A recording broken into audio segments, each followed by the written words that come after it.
Okay, the next topic is torque acting on a current loop. So here you can see there is a one coil. The name of the coil is ABCD. This is placed in uniform magnetic field. Also, when you are passing a current through this coil, then also it produces the magnetic field. So there are two types of the magnetic field. One, when we are passing the current through the coil, then it produces the magnetic field, and at the same time when we are placing this coil into the magnetic field, external magnets, then also it produces the magnetic field. Due to this type of the two magnetic fields, this coil experiences a force and it starts rotating. This type of the construction we have already seen in the construction of the electric motor. In that case, what was the construction, what about the working parts? Then in that case also we have seen that there is a one axle which is rotated with the help of the external cell or external battery that is placed in uniform magnetic field. So there are also one horseshoe magnet which is placed, and between that we have placed the coil ABCD. Now, so this is about the coil, how coil rotates because of the two magnetic fields which are placed. Now, how the force acting on the coils? On the coil side of the coil BC and ED, there is a force acting, but the magnitude of the force is equal and our direction is exactly opposite, so that force will be cancel out each other. Only the resultant force acting on the coil is acting on the side CD and AB, because these two sides are perpendicular to the external magnetic field. So we can say that the force acting on only these two sides, and due to that this coil starts rotating. Now this is the second case where the coil is making some angle with the uniform magnetic field. We consider only one side, that is a BC side.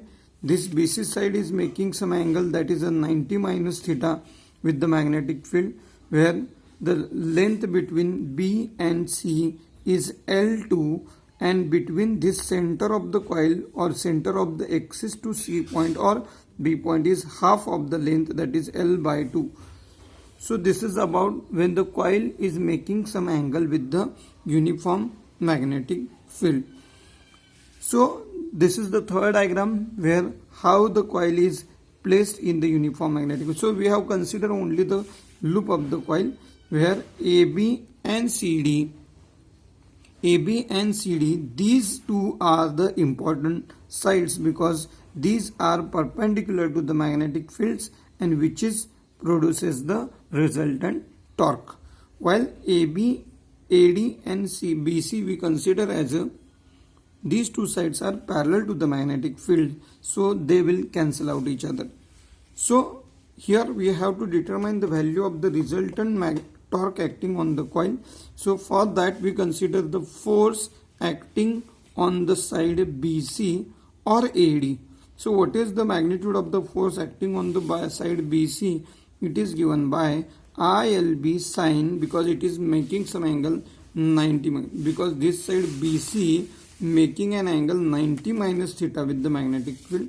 So we can consider the force F4 is equals to IL2B. Why? Because the length of the side BC is L2.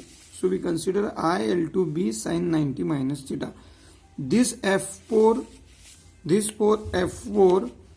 and F2 have equal magnitude, but they have opposite direction. So magnitude of the F2 is also equals to F4, but they have opposite direction. So we can say that these two forces are cancel out each other. Now only there are two remaining sides. Which are the sides? One is the CD and second is the AB. These are not acting in the same direction. They have equal magnitude but not having the same direction, so they do not cancel out each other. So how to determine the value of the force F1 and F3? These two have equal magnitude, so we can write IL1B sine 90 is the force acting on F1 or F2, and it is making an angle 90 with the magnetic field, because these are placed perpendicular to the magnetic field, so angle becomes 90 degree here. So I L1B sin 90 becomes 1. So I L1B is the resultant force acting on F1, acting on the side CD, or we can say that AB. So this is the magnitude of the force. So they produce the resultant torque. What is the value of the moment of arm? Because in the torque there is a small r. What is the value of small r here? It is half L2 sin theta. Then how we can write the magnitude of the torque? It is r cross product of F, but the torque applied by the force F1 plus torque applied by the force F3.